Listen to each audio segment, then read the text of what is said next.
Simon says subscribe and click on the bell icon to receive notifications. Hi everyone, welcome to a new tutorial from Simon Says It. In this video, I'm going to teach you how to activate the dark mode in Excel. Now, if you're someone who spends a lot of time staring at spreadsheets or at a computer screen at night, the dark mode is made for you.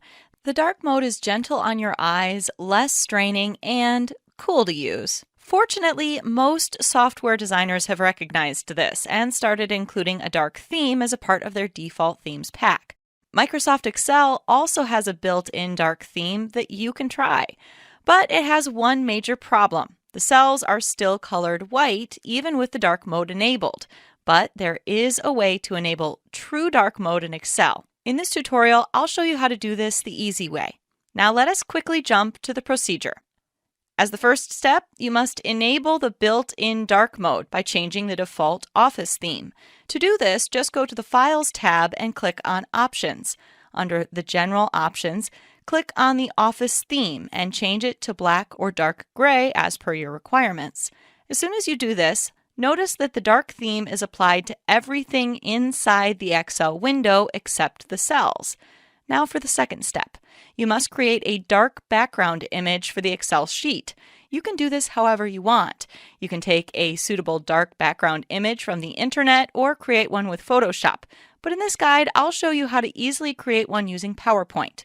Open a blank presentation in PowerPoint and go to the Design tab. Click on the Format Background button. Apply a suitable dark color for your blank slide from the color picker. I recommend you make similar slides with slightly different dark color shades on each slide. Now save them as PNG images in an easily locatable folder.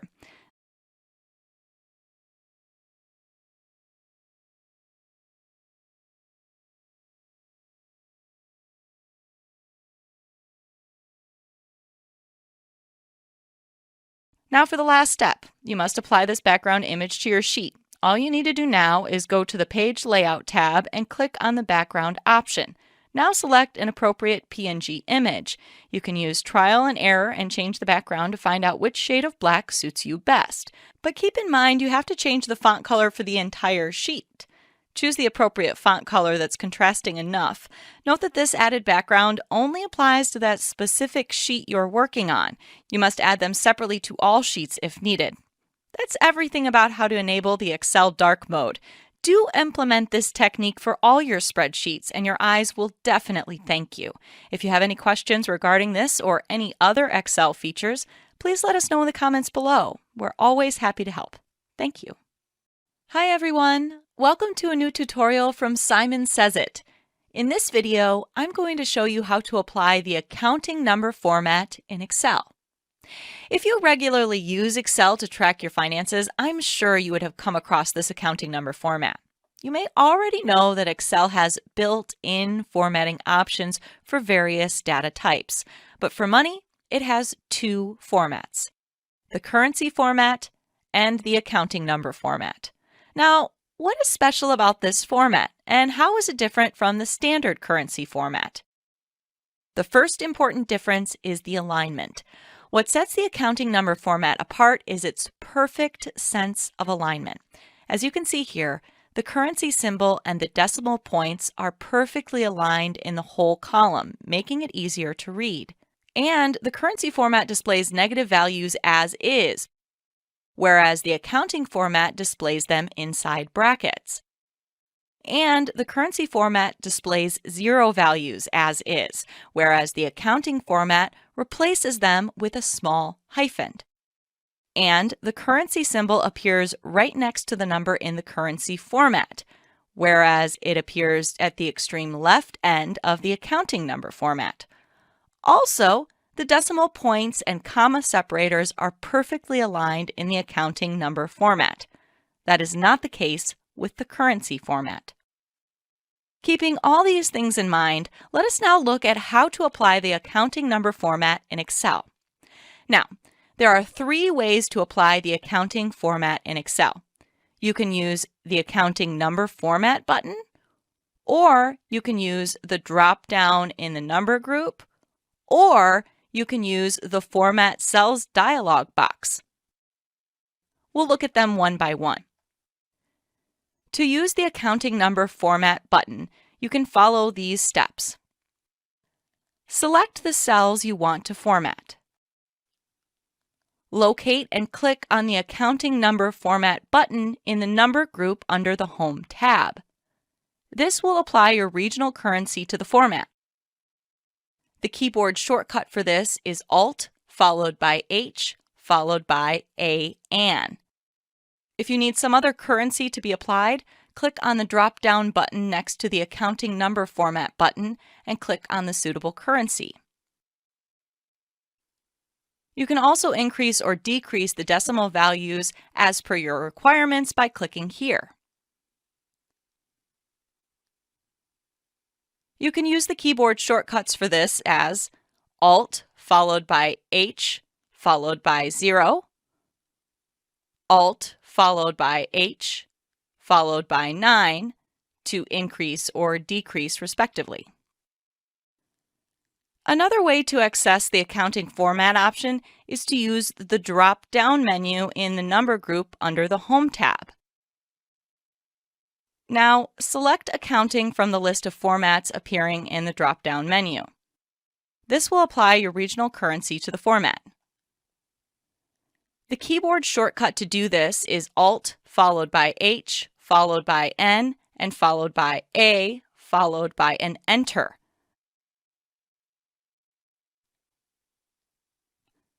The Format Cells dialog box is another effective way to apply the accounting format in Excel. Now let us see how to use it. Select the cells for which you need to apply the accounting format. Right-click on the selection and click on the Format Cells option in the right-click menu. Alternatively, you can use the keyboard shortcut Control-1. In the Format Cells dialog box, select the Number tab. Then select Accounting under Category. Choose your currency symbol and the number of decimal places you want, and click OK.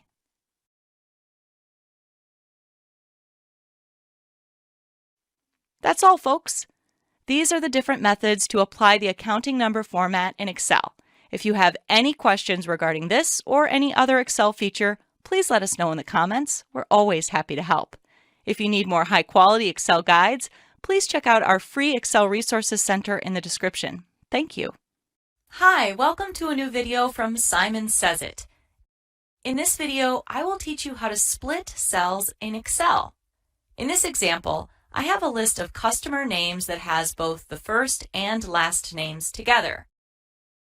But I need to find a way to split the names into first names and last names and display them in separate columns like shown here.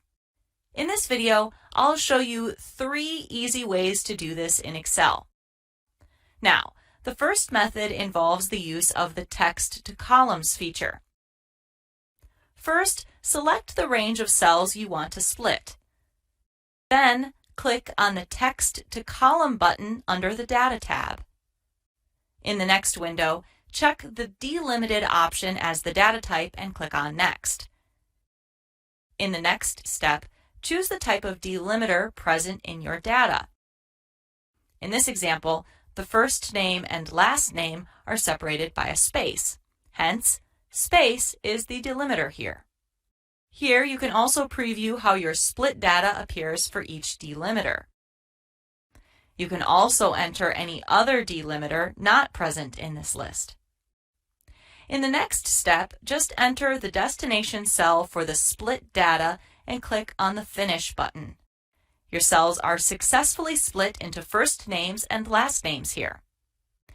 In the second method, I'm going to use text functions to split the names. For the first name, I'll use a combination of a left and search functions. Enter this formula in cell B. Here, the search function looks for any space in the customer name and returns its position in the string. Then, the left function extracts the part of the string from the left side, up to the position returned by the search function. Drag the formula to the remaining cells. All the first names have been extracted. For the last names, use a combination of write, len, and search functions. Enter the formula in cell C. Here, the search function looks for any space in the customer name and returns its position in the string. Then, the write function extracts the part of the string from the right side up to the position returned by the search function. Drag the formula to the remaining cells. The last names have been extracted. You have successfully split the names into two. In the third method, we're going to use the flash fill feature to split the cells. Just enter the first name in an adjacent cell and drag it to the remaining cells. Click on the autofill options icon and select Flash Fill to let Excel fill all of the first names automatically. Repeat the process for the last names column. You have successfully split the first and last names. That's all, folks.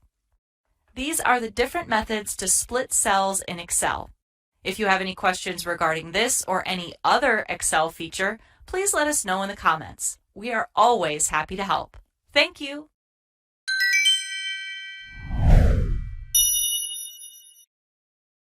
Hi everyone!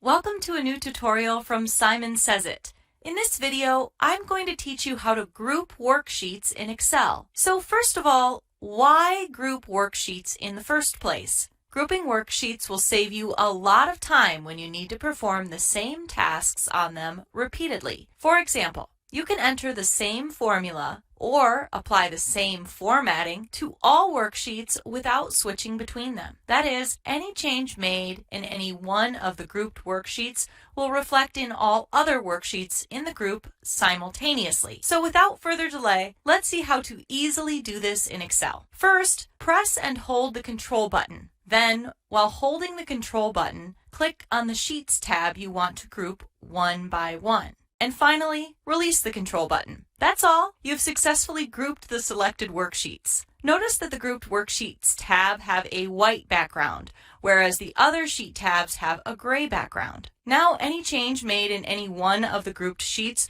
will reflect in all the other grouped sheets simultaneously. Let's check this by adding a sample column here in this sheet. Now, as you can see, the same column appears in other grouped sheets as well. Next, I'll show you how to group all worksheets in one go. This will come in handy when you have more than 5 sheets in your workbook, and grouping them one by one becomes clumsy. Just right-click on any sheet tab and click on the Select All Sheets option from the menu. That's all. Now all your worksheets are grouped together.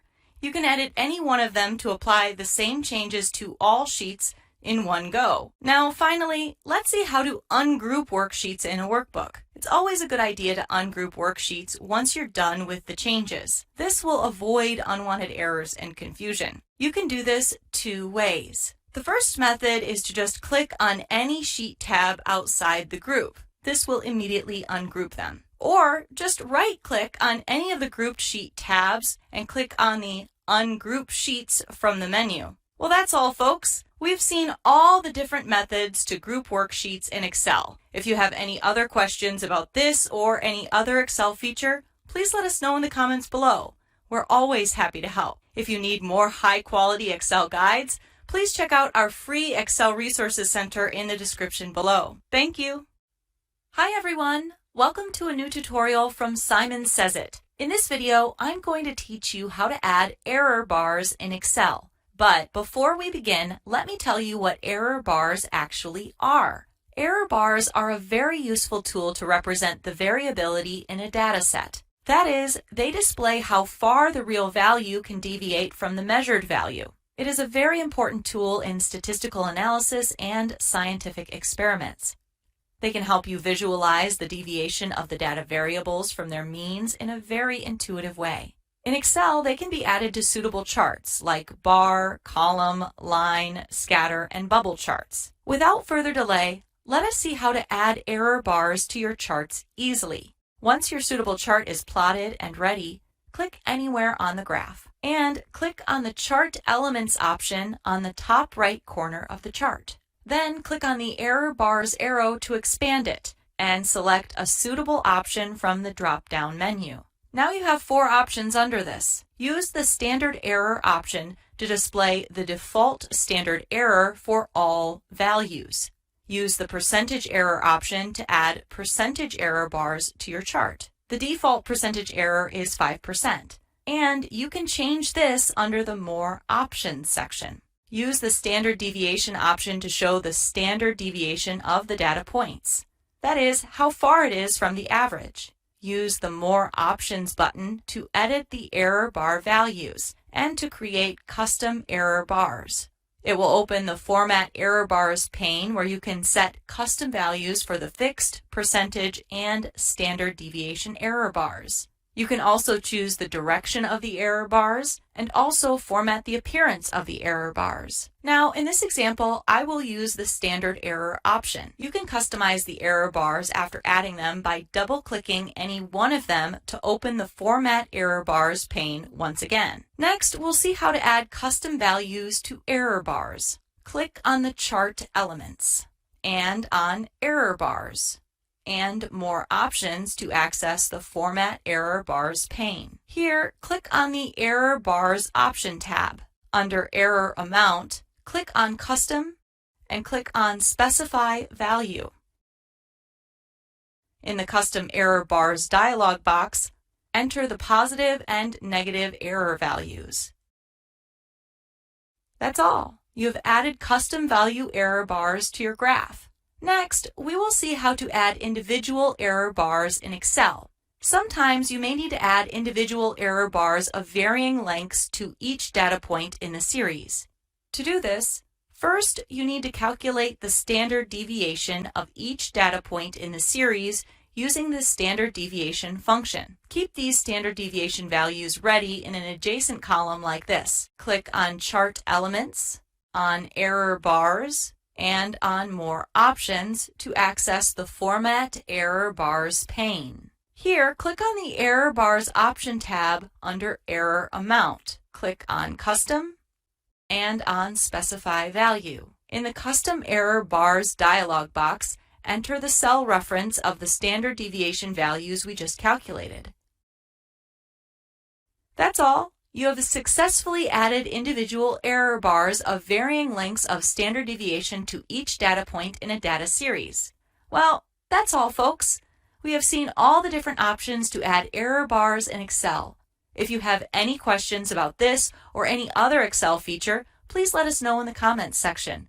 We are always happy to help. If you need more high-quality Excel guides, please check out our free Excel Resources Center in the description below. Thank you. Hi everyone, welcome to a new tutorial from Simon Says It. In this video, I'm going to teach you how to add an indent in Excel. Have you ever noticed that the numbers in Excel are always aligned to the right? And text strings are always aligned on the left? Also, did you notice that the cell contents always stick to the cell borders? But in some cases, you may want to change that. For example, you're preparing a financial report and you want all the subtotals of the category to start a few pixels away from the cell border. This is called indentation, and it helps in presenting your data better. It reduces clutter in your spreadsheet and makes it easier for the user to view and interpret the data. In this guide, I'll show you how to quickly indent in Excel. To start, how to indent in Excel using the Excel ribbon. The Excel ribbon has a ready-made button to apply indents to your cells in Excel. To use this, just follow these steps. First, select the range of cells where you want to apply the indentation. In the Home tab, inside the Alignment group, click on the Increase Indent icon. This will apply an indent of 3 spaces to all the cell contents from the left margin. If there are multiple lines in these cells, then each one of them will be indented by 3 spaces from the cell margin. Keep clicking on the Increase Indent button will increase the indent by 3 spaces. To decrease the indent already present in a cell, click on the Decrease Indent icon. It will decrease the indent by 3 spaces. In some cases, you may want to apply different indents to each line in a cell. As we just saw, the built-in indent option in the Excel ribbon cannot do that. But there is still a way to accomplish this in Excel. All you need to do is just add them manually for each line. You can do this by following these steps. Double-click on the cell where you want to apply an indentation. You can add a line break using Alt plus Enter where you want to add an indent. Go to the beginning of the line where you want to add the indent, and then manually press space as many times as you want the indent size to be. Repeat the same process for all the lines you want to indent individually. Although this is not a perfect technique, this workaround still gets the job done. You can use it when you really need it. Or you may want to know what is the keyboard shortcut to indent in Excel. You can quickly add indents to your cells using these keyboard shortcuts. Highlight the cells you want to indent and use these shortcuts. For right indent, Alt H6. For left indent, Alt H5. This will immediately apply the standard indent of 3 spaces to the selected line of text. Well, that's all, folks. We have seen all the different methods to indent in Excel.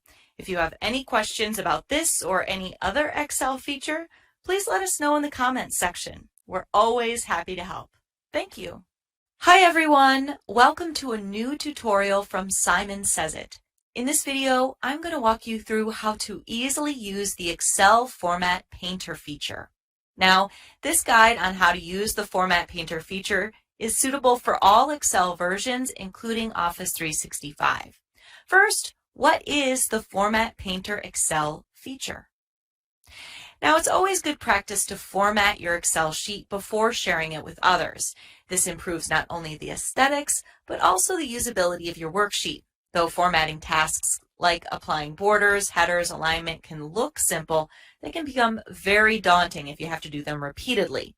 Let's say, for example, you've spent a decent amount of time carefully editing and formatting an Excel spreadsheet. What if you come across another spreadsheet that requires the same formatting to be applied? Do you begin all over from scratch? The Format Painter in Excel solves this problem quickly by copying previous formatting to your new spreadsheet. This will save you a lot of time and effort when working with multiple worksheets. The Format Painter copies font size, color, type, etc., text alignment like left, right, or center, cell borders, cell background, font styles like bold, italics, or underline, the number format type like number, currency, accounting, or text, and conditional formatting.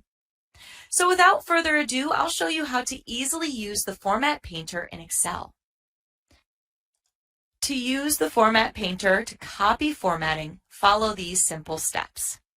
First, select the cell or range of cells whose formatting you want to copy. Click on the Format Painter button in the Clipboard section of the Home tab. Go to the destination cell or range of cells where you want to apply the formatting and click on it. See, Excel instantly applied the same formatting of your selected cells to the destination cell range. Now keep in mind it will not copy original values with the formatting. You can use it to copy formatting within a worksheet, between worksheets, and between workbooks.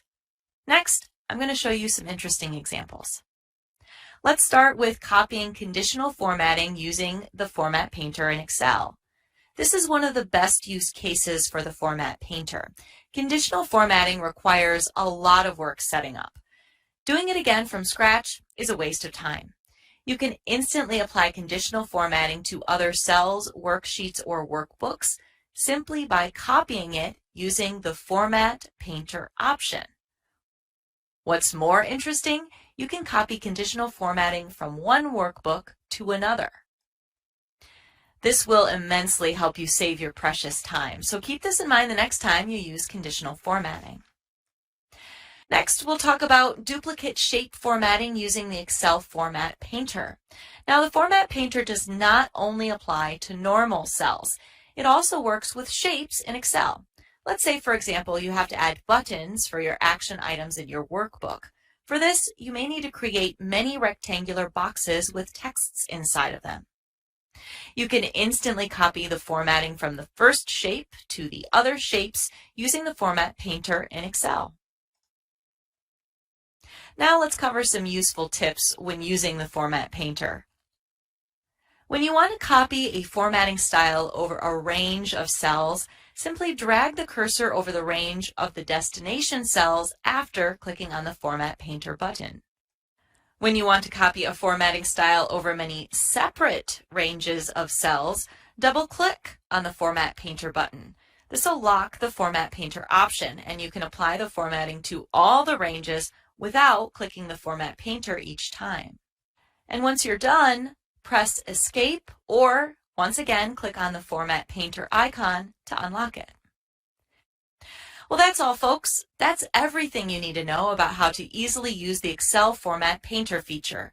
If you have any questions about this or any other Excel feature, please let us know in the comments section. We're always happy to help. Thank you. Hi everyone, welcome to a new tutorial from Simon Says It. In this video, I will show you how to easily insert a checkbox in Excel. In case you didn't know, a checkbox is a graphical tool to select or deselect a variable. I'm sure you have come across checkboxes at least once over the internet. These are extensively used to create forms, checklists, and dynamic dashboards. In this guide, I will teach you how to insert a checkbox in Excel the easy way, along with some interesting applications like to-do lists, dynamic charts, and interactive reports. Without further delay, let's quickly jump into the procedure. Now, before dealing with how to add checkboxes in Excel, you need to know how to activate the Excel Developer tab as it contains the option to add checkboxes. It won't be activated in your copy of Excel by default. To activate it, right-click on any of the ribbon tabs and click on the Customize Ribbon button. Now, the Excel Options dialog box will appear. Under it, inside the Main Tabs pane of the Customize the Ribbon section, click the check mark next to the Developer option, then click OK. This will switch on the Developer tab in Excel. Now, we can use the Developer tab to insert checkboxes in Excel. Now, let us see how to insert a checkbox in Excel. Follow these steps. Go to the Developer tab and click on the Insert button inside the Controls group. Now, select the Insert button inside the Controls group of the Developer tab. In the Form Controls section of the drop-down menu, click on the checkbox icon. Now, click on the cell where you need to insert the checkbox. This will insert a checkbox somewhere in the vicinity of that cell. Now, drag the checkbox to the exact desired location using the four-pointed arrow. You can access this by hovering over the checkbox with your mouse pointer. Please note that all checkboxes in Excel come with a preset text checkbox 1. To remove it, right-click on the text box and select the text. Now, you can either delete it or change it according to your preferences. Congratulations, you have successfully learned how to insert a checkbox in Excel. In the next sections, we will see how to insert multiple checkboxes and how to link them to other cells. A checkbox in Excel will not work unless it's linked to another cell in the workbook. To link a checkbox to another cell, follow these steps. Right-click on the checkbox and click on the Format Control option. Now, go to the Control tab of the Format Control dialog box and make these two changes. Here, enter the fixed reference of the cell to be linked inside the Cell Link option. Alternatively, you can just click on the cell to be linked to automatically get the cell reference. Then, set the value to Checked to make sure that the checkbox is checked by default. Now, click OK. This will link the checkbox to the specified cell. Now, if the checkbox is checked, the cell will display True. If not, the cell will display False. Now that we know how to insert a checkbox in Excel and link it to another cell, we will look into how to insert multiple checkboxes in Excel. You can do this in two ways. I'll show them one by one. In the first method, you have to insert multiple checkboxes using the Developer tab. This is the most obvious and straightforward method. Just keep repeating the same steps you use for adding a single checkbox as many times as you want. The problem is, it is very time-consuming. Also, you have to manually remove the caption name for each of these checkboxes and drag them to their proper location every time. The second method involves copying and pasting the checkboxes or dragging them using the fill handle. You can simply copy and paste a checkbox to multiple cells as many times as you want. Please note that you can use the normal shortcuts Ctrl+C and Ctrl+V to do this. Alternately, drag a checkbox down to other cells using the fill handle the same way you would drag a formula to other cells. Keep in mind, you have to manually change the linked cell reference for each copied checkbox. In the next section, we will see some interesting examples of use cases for checkboxes in Excel. With the help of checkboxes, you can create interactive to-do lists, dynamic charts, dynamic reports, etc. First, let us see how to make an interactive to-do list using checkboxes in Excel. Here is an example of an interactive to-do list in Excel. It keeps track of the percentage of tasks completed and updates their status in a visually intuitive way. To create such an interactive dashboard in Excel, follow these steps. Create a list of tasks for your to-do list and arrange them in a column, preferably column A, i.e. A2, A10.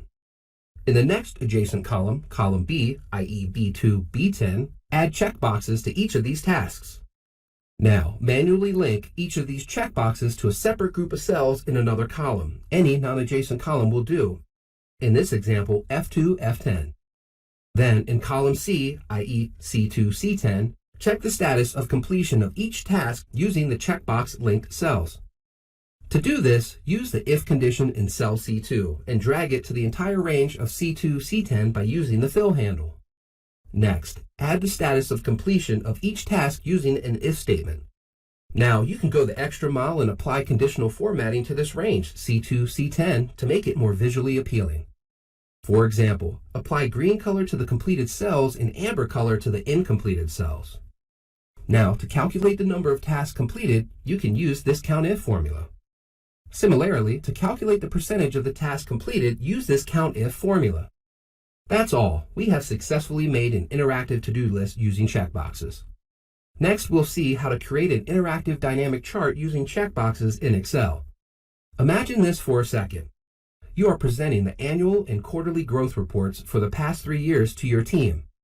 You have created a stack bar with a line chart to represent this. But some of your teammates find it difficult to make sense of both years' data at the same time.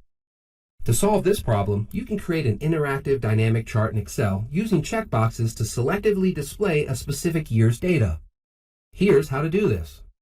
Add 2 checkboxes corresponding to the 2 years and link them to separate cells in a different range. Then, using these linked cells as a reference criterion, copy only the data of the selected year using an if statement. Now, use this data to create a chart of your desired type and style. In this example, we have created a combo chart to represent this data. Now, use the checkboxes that toggle the chart data on/off. Congratulations, you have successfully created an interactive chart using checkboxes in Excel. Finally, let us see how to make a dynamic report using checkboxes in Excel. Let's say, for example, you have a complex sales report, which summarizes the total sales revenue across regions for different months and quarters. To make it more presentable, you can add controls by using checkboxes to display only the selected region's data. To do this, follow these steps. Add checkboxes to the 4 regions or any other parameter and link them to another range of cells in the spreadsheet. Now, return the selected region names by using an if condition adjacent to the linked cells. Next, find the region names using the linked cells in the adjacent column like shown here. You can use the dsum formula to find the sum and display the relevant data from the source data based on this criteria. Similarly, use the daverage function to calculate the average of the data. Congratulations, you have successfully created an interactive report in Excel using checkboxes. That's all, folks. In this guide, I've covered everything you need to know about how to insert a checkbox in Excel. I strongly recommend that you download the practice sheet and test these techniques out for yourself. If you have any questions about this or any other Excel feature, please let us know in the comments section. We are always happy to help. Thank you.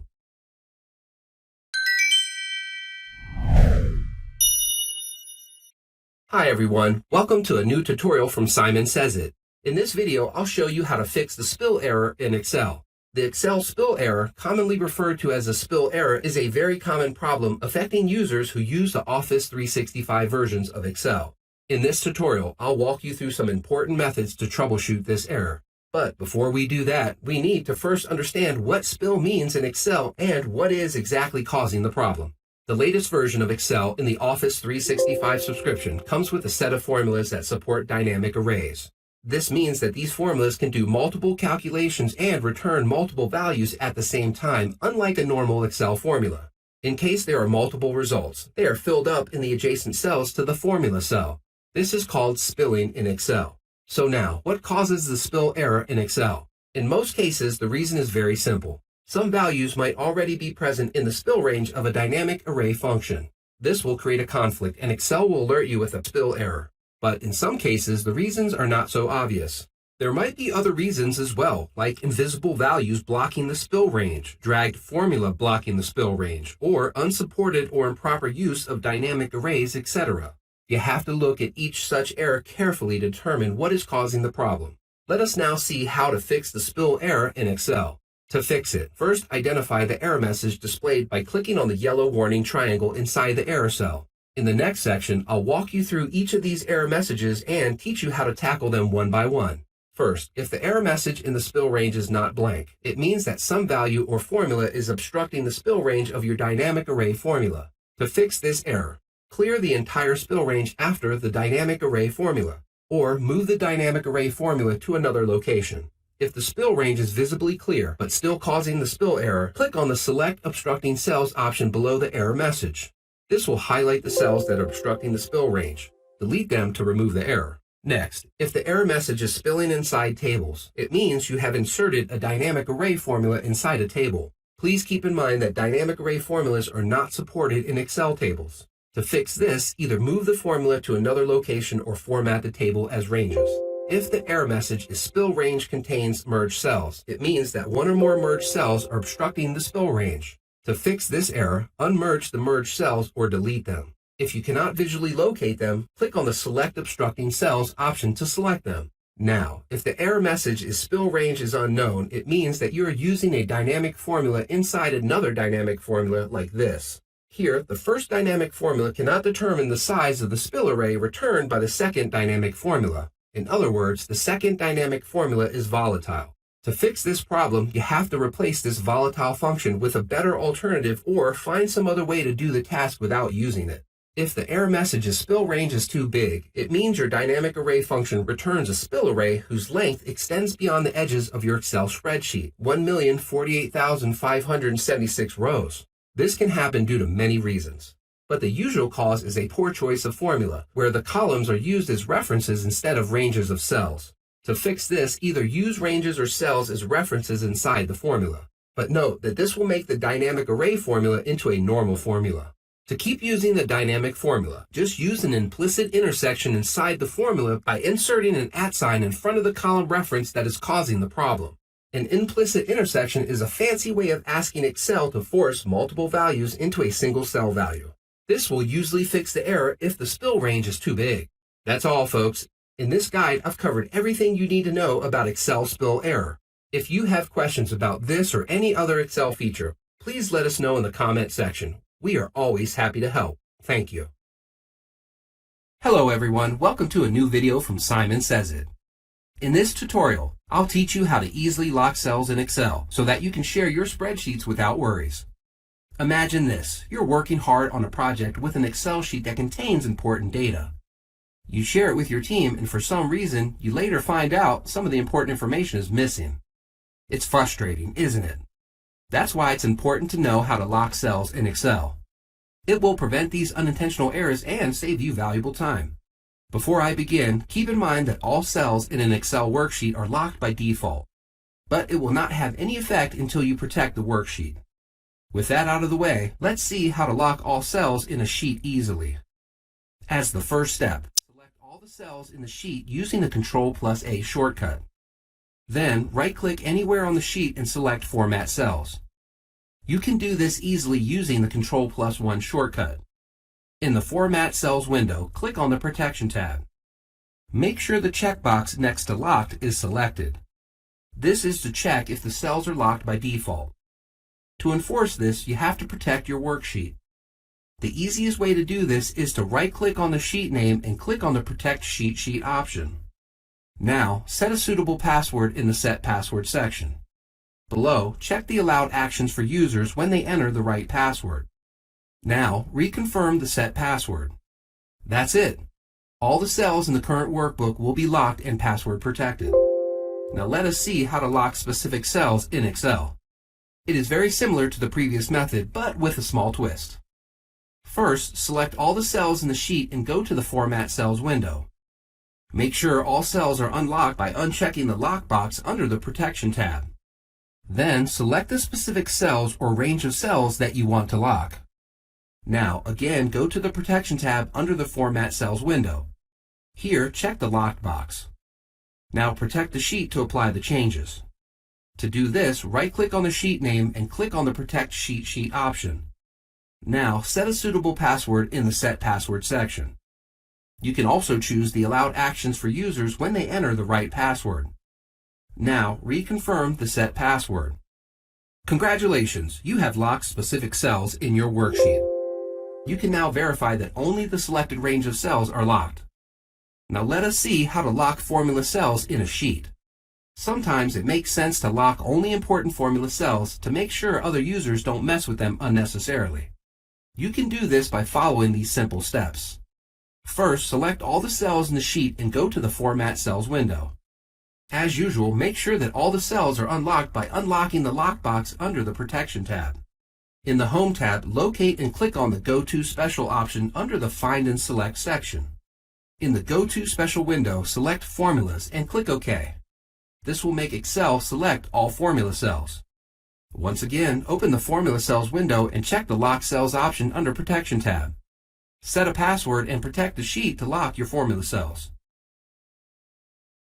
All your formula cells are now locked and cannot be edited.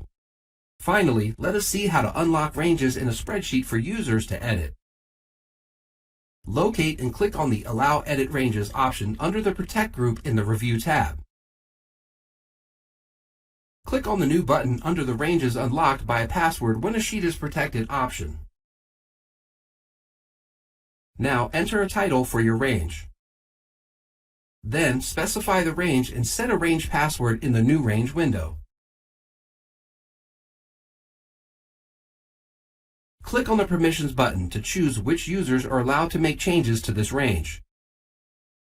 Under the Permissions for Range 1 window, add users you want to allow and choose if range password is compulsory for them. Click on Apply and then OK. Re-enter password for confirmation. Finally, protect your worksheet to enforce this new rule. Congratulations! Hereafter, all allowed users will be able to edit the specified ranges of cells after entering the password. That's all, folks. In this guide, I have explained how to lock cells in Excel and protect your worksheets the easy way. I'm sure this will come in handy when you collaborate with your coworkers. If you have any questions about this or any other Excel feature, please let us know in the comments section. We are always happy to help. Thank you. Simon Says subscribe and click on the bell icon to receive notifications. Hi everyone, welcome to a new video from Simon Says It. In this video, I will teach you how to record a macro in Excel the easy way. Although macros can look very intimidating to both Excel experts and newbies alike, they are actually very easy to record if you understand the basics properly. Now, without further ado, let's quickly jump into the tutorial. Before we begin, let us first understand what is an Excel macro. A macro is a code written in the Visual Basic Programming VBA language. And here's where it gets exciting. You can write any set of valid instructions in a macro and run it in Excel's VBA editor to execute them. The possibilities are endless with macros. For example, you can write a macro to delete all the hyperlinks in a workbook, merge multiple sheets, and so on. You might assume that these macro codes are very difficult to write manually. But don't worry, Excel has an inbuilt macro recorder. It will record and automatically convert your activities into executable macros. You can then use these macros to automate repetitive tasks or modify them to create even more powerful macros. Isn't it exciting? Now let us see how to record a macro in Excel. First, activate the Developer tab in Excel if you haven't already done that. To activate it, right-click on any of the ribbon tabs and click on the Customize Ribbon button. Now, the Excel Options dialog box will appear. Under it, inside the main tabs pane of the Customize the Ribbon section, click the checkmark next to the Developer option, then click OK. This will switch on the Developer tab in Excel. In the Developer tab, locate and click on the Record Macro button in the Code group. The Record Macro dialog box will now appear. Here, name your macro. Keep in mind that there should be no spaces inside the macro's name. You can use an underscore instead of a space.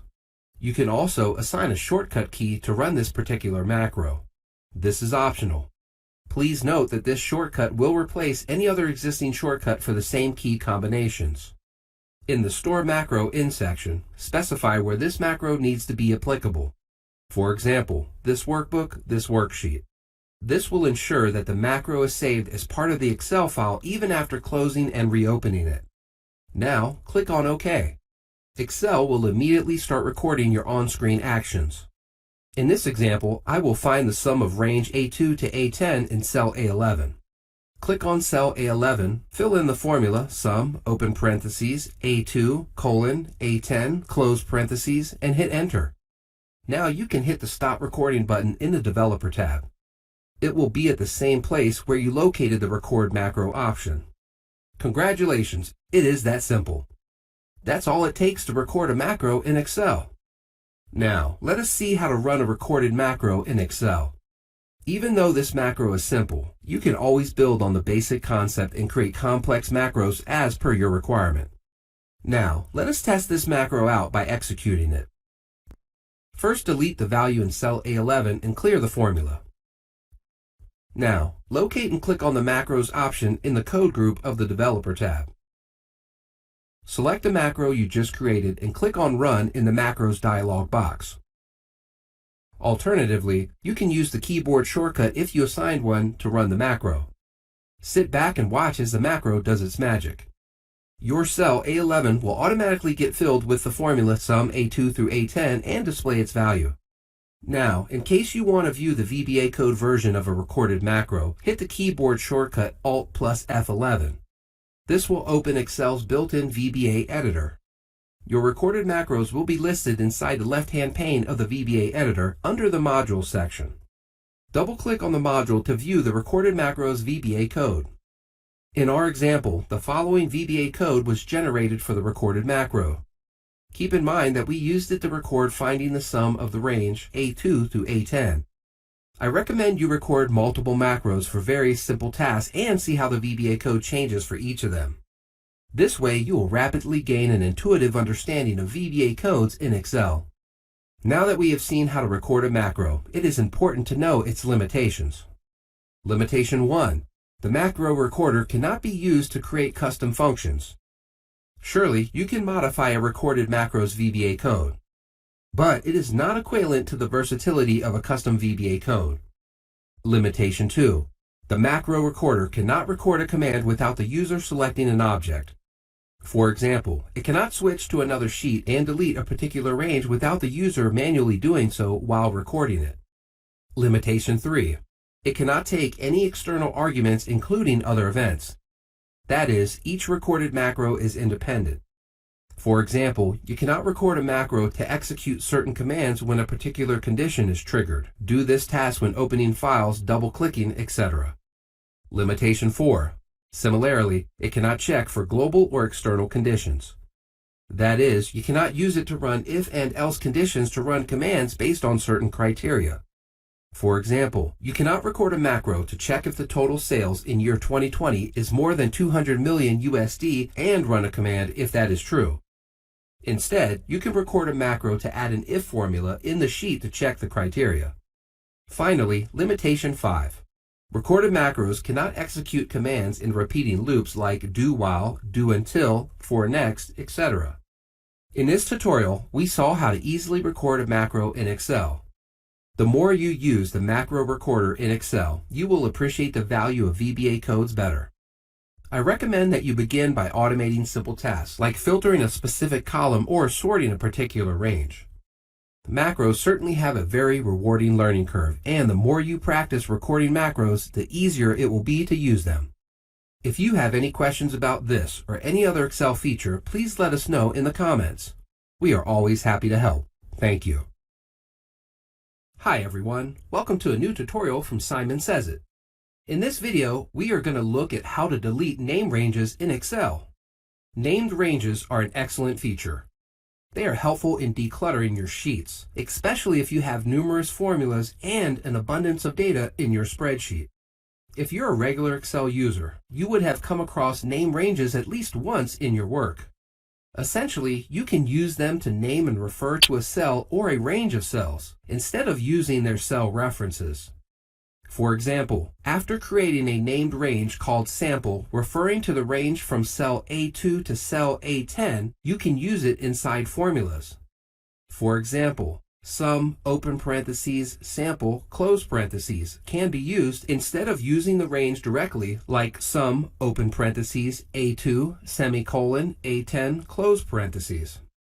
Named ranges simplify work and cut the clutter to make your spreadsheets easy to understand for anyone. However, you may develop a habit of using them and inadvertently overuse them in your spreadsheets. The only problem is that named ranges, especially dynamic ranges, consume a considerable amount of working memory. Overusing them may slow down your Excel spreadsheet. In this tutorial, I'll show you how to delete named ranges in Excel using the Name Manager and VBA codes. First, let us see how to delete named ranges using the Name Manager. Excel's Name Manager is a built-in tool that allows you to create and manage all named ranges inside a spreadsheet. You can use it to delete all or some of the named ranges. Let's see how. First, click on the Name Manager option in the Defined Names section of the Formula tab. Then, in the Name Manager window, select all the named ranges you want to delete. Finally, hit the Delete button. Please note that you can select multiple name ranges at once by holding down the Control key while clicking on them individually. Now, let us see how to filter for specific named ranges to delete them. It is possible to rely too much on named ranges, and before you realize it, your spreadsheet may be flooded with too many of them to select individually. That's where the filter option in the Name Manager will come in handy to filter for specific types of named ranges. For example, if you want to delete only named ranges of tables, first, open the Name Manager from the Defined Names section of the Formula tab. Then, in the Name Manager window, click on the Filter option and choose your desired name range type from the drop-down list. In this example, we use table names. Finally, select the name ranges you want to delete from the filtered list and hit the Delete button. Next, let us see how to smartly delete named ranges using VBA codes. In some rare cases, using the Name Manager filter to delete named ranges may become tedious. You can tremendously simplify the process by using the following VBA codes. Let's see how to do that. First, hit the Alt plus F11 shortcut key to open the VBA editor. Then, in the VBA editor, go to Insert and click on Module. Now, enter either one of the following VBA code snippets inside the module window. Use the first code to delete only certain named ranges containing the string YYY inside their names. Please replace YYY with your desired name range that you are looking for. Use the second code to delete all named ranges from the workbook. Finally, hit the Run button or simply press F5. Congratulations, you have successfully deleted named ranges from your spreadsheet at the press of a button. In this guide, I showed you 2 smart ways to delete unwanted named ranges from your spreadsheet. Do try these out in the practice worksheet and let us know what you think. If you have any questions about this or any other Excel feature, let us know in the comments section. We are always happy to help. Thank you.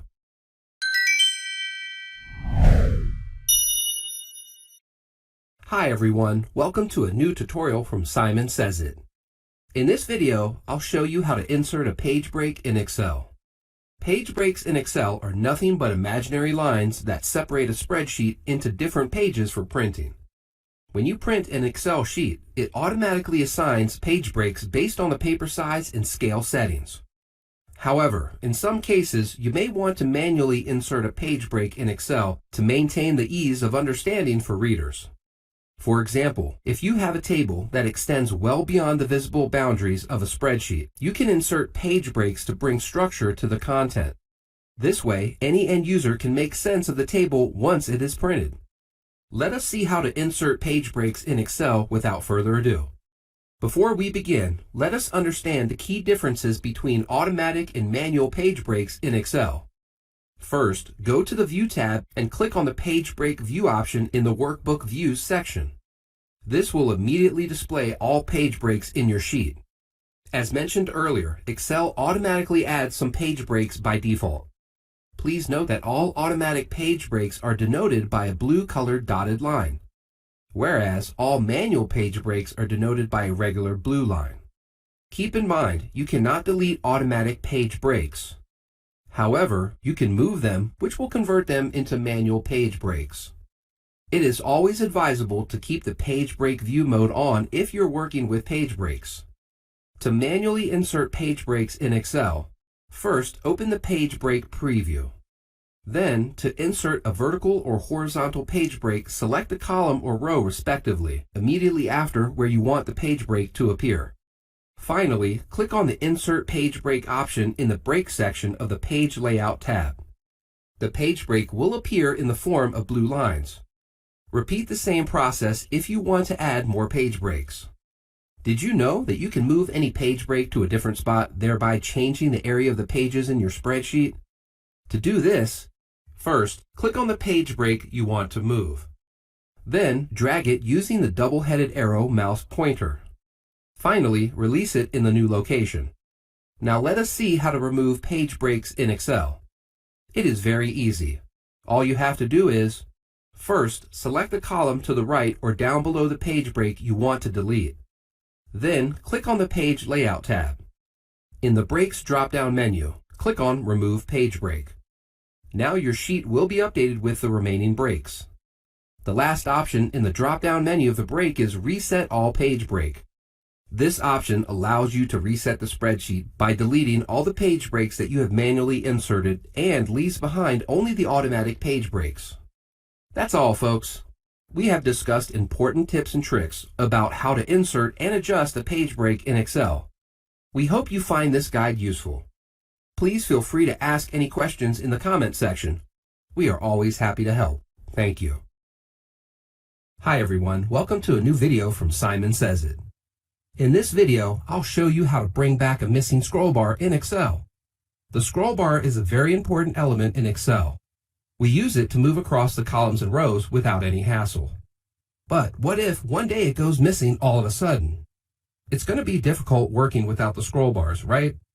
And getting it back can be very frustrating. Well, don't fret. We're here to help you. Please watch till the end of the video to easily restore the missing scroll bar. Now let's get started without any further delay. First of all, there might be a couple of reasons why the scroll bar goes missing in Excel all of a sudden. The reasons could be one of these.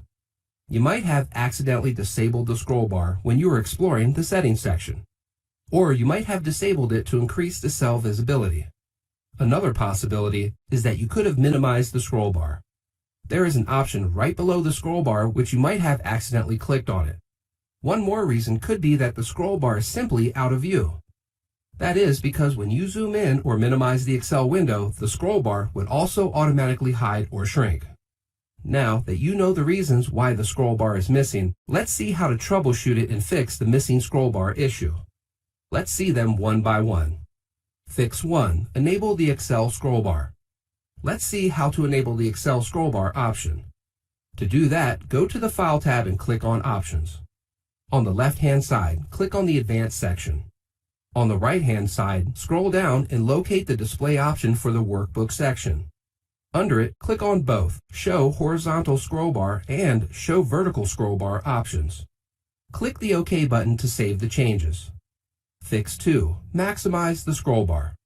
Sometimes you have the scroll bar option enabled, but still the scroll bar goes missing. There is a chance that it is minimized and you need to maximize it. Now do this step to restore the scroll bar back. At the bottom, on the right side of the page, you can see 3 small dots. Click on that and drag it to the left side to show the scroll bar. And now check and see if you can see your scroll bar is now enabled. Fix 3. Arrange the tiles. In some versions of Excel, a scroll bar might be missing if the tiles open windows aren't arranged properly. Let's see how to fix this. First, click on the View tab. Then, click on the Arrange All option. Select the Tiled option and click on OK to save your changes. This will fix the missing scroll bar issue if it is caused by improperly arranged tiles. Fix 4. Resize the Excel window. When the Excel window is minimized or if the size is altered, the scroll bar gets hidden. You have to resize the window to make the scroll bar appear. Now let's see how to do this. Click on the File's name bar at the top of the window and drag it to adjust the view. Drag it until the edges of the Excel window are visible to you. Click on the Maximize button near the Close button. Now check whether the scroll bar has appeared on the spreadsheet. That's all, folks. I have discussed the 4 easy ways to fix the missing scroll bar. If you have any questions about this, please feel free to ask in the comments section. We are always happy to help. If you want more videos like this, please hit the subscribe button. Thank you. Hi everyone, welcome to a new video from Simon Says It. In this video, I'll show you how to create an Excel heat map from scratch the easy way. But before we begin, let us first understand what a heat map is in the first place. In Excel, charts are widely used to present data in an easy to understand and visually intuitive format. The heat map is one such very popular data visualization tool. A heat map is actually a color-coded table. It conveys a lot of information easily by combining a normal table with a color palette. I'm sure most of us would have come across heat maps in our daily lives. They are used in reports to draw attention to certain data points and explain them easily.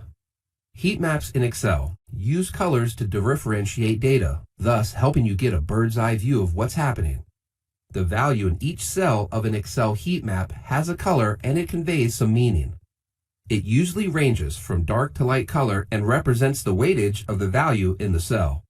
But unfortunately, there is no built-in heat map tool or chart type in Excel. But that should not stop you from using this wonderful tool. That's why, in the next section, let us see how to create a heat map in Excel using conditional formatting. As the first step, enter your source data in the usual format. This will act as the base of your heat map. Ensure that all the rows and columns of your source data are properly labeled to avoid confusion.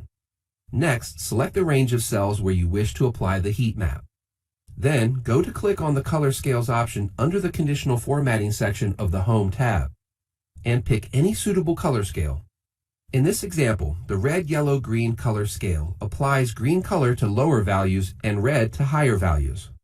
Anything in between will get a shade of yellow mixed with green and red. There is a gradient with different shades for the 3 colors. If you don't want the numbers to appear in your heat map, select the numbers and press the Ctrl+1 shortcut to open the Format Cells dialog box. There, go to the Custom category of the Number tab. Now, type 3 semicolons in the text box and click OK. Congratulations, you have successfully created a heat map in Excel. Sometimes you don't want a multicolor heat map and instead want a single color to be highlighted for the lower values, for the sake of simplicity.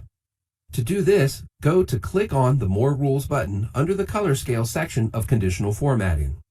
Now, in the new Formatting Rule box, select To Color Scale from the Format Style drop box, and set any single colors, lighter and darker hues, in the minimum and maximum color pickers as per your requirements. That's it. Click OK to view your single color gradient heat map. An Excel heat map is dynamic by default since it reads the cell values and changes color accordingly. But if you notice carefully, it will not update itself if new rows of data are added. To make it truly dynamic, format your entire data as a table. You can easily do this by selecting the entire heat map, including the headers, and using the Ctrl+T shortcut. This way your heat map will update automatically if newer rows of data are inserted. That's all, folks. In this video, we learned how to create a heat map using conditional formatting in 5 simple steps.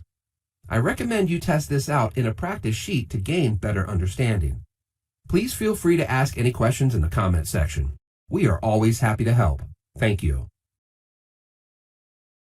Hi everyone, welcome to a new video from Simon Says It. In this video, I'll show you how to fix the name error in Excel. Errors in Excel can be quite frustrating, especially if you don't know what is causing them. The name error is even more confusing since it's one of the most common types of errors you'll encounter in Excel. The name error occurs if Excel is not able to recognize any particular entity inside a formula. It can range from a simple typo in the formula's name to complex causes like invalid named ranges. In the next few minutes, I'll show you how to identify these name errors and fix them on the go. The occurrence of the name error in Excel can be traced back to these 4 primary causes. We'll take a look at them one by one and see how to fix them easily. Reason 1, misspelt formula.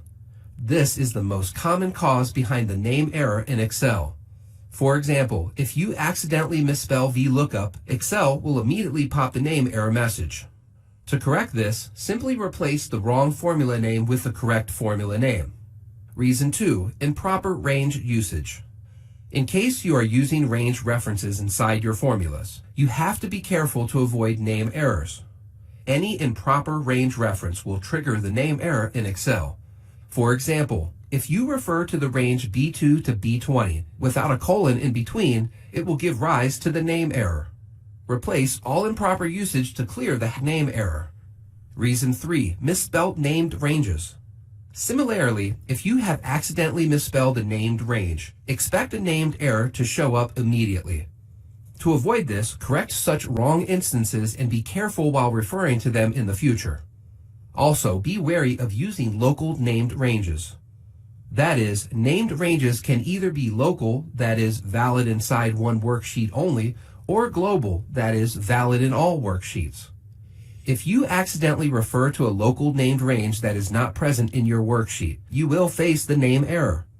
Open the Name Manager using the Ctrl plus F3 shortcut and cross-check the scopes of all named ranges.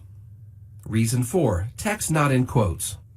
In Excel, when you want to refer to any text string, you have to enclose it inside 2 double quotes. If you don't do this, Excel will mistake the string for a formula or a name range and will throw up a name error. Also, note that you have to use the normal straight double quotes to refer to text strings. In some cases, you might accidentally use smart quotes or curly quotes instead of straight quotes. Excel will return the name error since it cannot parse these smart quotes. Keep this in mind while referring to text strings inside formulas. Now that we know how to troubleshoot each type of name error, let's look at how to avoid them in the first place. Tip 1. Take help from formula suggestions. Excel has a very powerful formula suggestion feature. When you start typing in your formula after the equal to symbol, Excel will automatically start suggesting suitable formulas and their respective syntaxes. Please pay special attention to these suggestions and double-check if your formulas are in accordance with the syntax. Interestingly, if you happen to have named ranges in your sheet, these will also appear in the suggestions. This will make it easier for you to enter formulas without errors. Tip 2. Use the Formula Wizard. Use the Formula Wizard if you're still not familiar with any syntax. You can access this by clicking on the FX icon right next to the formula bar. Enter the formula name in the Insert function box. This will take you to the Function Arguments dialog box, where you can enter each argument separately.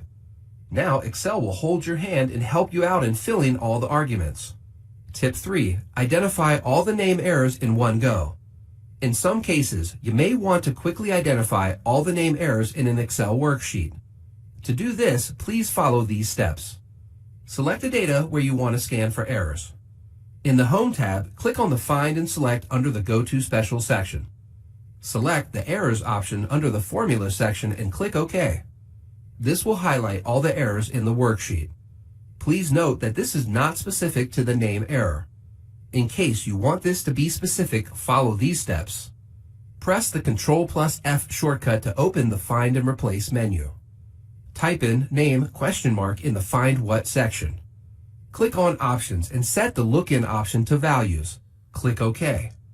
This will list all the causes of the name error and you can start resolving them one by one. That's all, folks. We hope you find this troubleshooting tutorial helpful. I have covered all of the possible ways to fix a name error in Excel. Please let us know which tip helped you the most.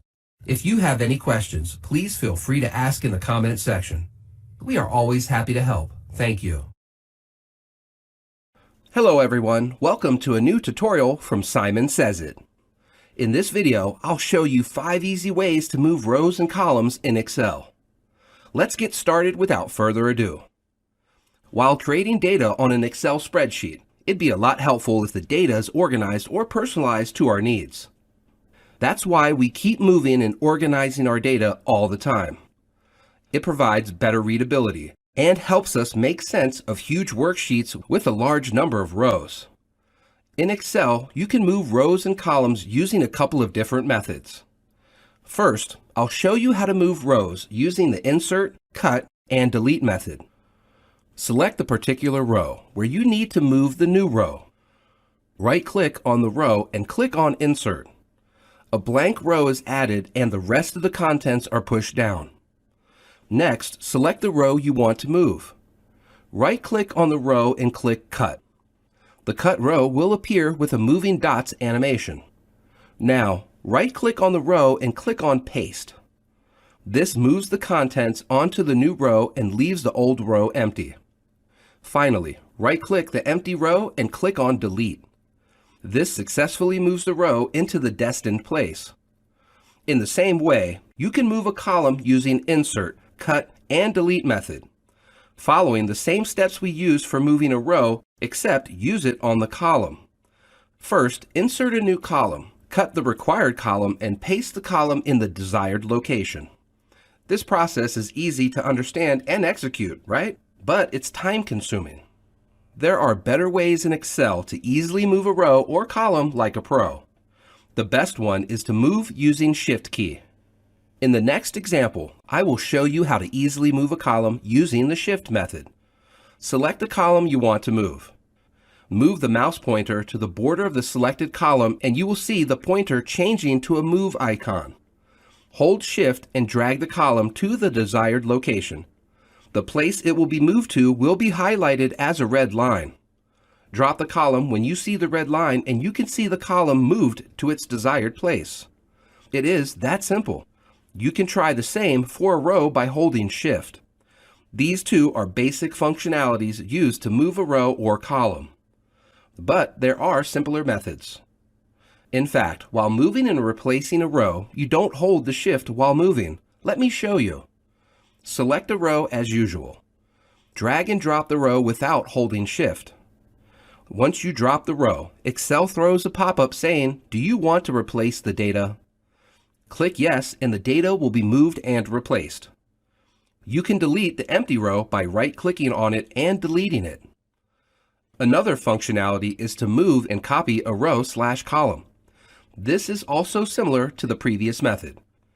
In this method, you can do this by holding Control instead of Shift. I'll show you how. Select the row just like the previous method. But in this method, hold Control while moving the row. Drop the row in the destination and you can see the row copied onto the desired row. That's all, folks. In this video, we saw how to move rows and columns in Excel the easy way. You can move the rows or columns by the Insert Delete method or using the Shift method. Try all of them and see which method suits you best. If you have any questions, please let us know in the comments section. We are always happy to help. Thank you. Dealing with a large database in Excel can be quite difficult. When you copy or import huge data from any database, the presence of unwanted spaces makes things even more complicated. In the case of numbers, some functions throw an error since space is treated as an additional character. These unwanted spaces can be leading, trailing, or occurring in between words or numbers. Sometimes, extra spaces appear along with some unprintable characters. So, how do you remove the extra spaces? Don't worry. In this video, I will tell you 3 easy ways to remove spaces in Excel. Let's jump right into them without further ado.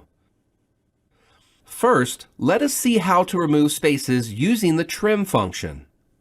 This function removes any excess leading, trailing, and spaces in between values. But keep in mind that you'll need an empty column for the trimmed values. To trim the extra spaces for the values, enter the function trim of cell number in the destination cell or the formula bar. Here, cell number denotes the position of the untrimmed text. This gives you the trimmed value without any leading, in between, or trailing spaces. You can use the drag handle to apply the formula to other existing cells with untrimmed spaces. Copy the trimmed values by right-clicking on the selected column and selecting Cut or Copy. While pasting, use the Paste Special and paste the trimmed spaces as values. Next, let us use the Find and Replace method to remove unwanted spaces. This method works based on the principle of finding the number of spaces and replacing it. However, this method leaves one space with leading, trailing, or in-between space. This method is very effective when the untrimmed values are more spread out over the spreadsheet. To trim the values, first select Untrimmed Values. Navigate to Home. Under Editing, select Find and Select, and then click on Replace. Or simply press Ctrl+H. This opens up a Find and Replace dialog box. Enter a double space in the Find What text box and single space in the Replace With text box. Click Replace All. This pops up a notification showing replacements made for a certain number of places. Click OK. Again, click on the Replace All until you get a We couldn't find anything to replace notification shows up. Finally, let us see the third method to remove spaces in Excel. You can use the substitute formula to remove all spaces. This method works on the principle of replacing the space with an empty string. To trim the values of unwanted spaces, enter this formula in the destination cell or formula bar. Here, A22 is the cell that contains the untrimmed values. That is, the space is replaced by an empty string value. That's all, folks. In this video, we have seen 3 methods to remove leading, trailing, or spaces in between. Each method has its own advantages. Choose the method that suits your needs. Please feel free to leave your questions in the comment section below. We are always happy to help. Thank you.